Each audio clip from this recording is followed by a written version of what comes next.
Hi, welcome to Richard Cabile YouTube channel, and for today's tutorial, I will be teaching you on how to turn on and off content restrictions in music profiles on iPhone X. But first, kindly subscribe to this channel and don't forget to hit the subscribe button and the bell to notify you for the new updates. And let's start. Using your iPhone X from your home screen, first go to Settings. Then in the settings, scroll down and click the Screen Time.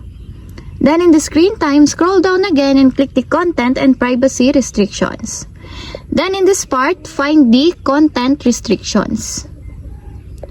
Then in the content restrictions, click the music profiles.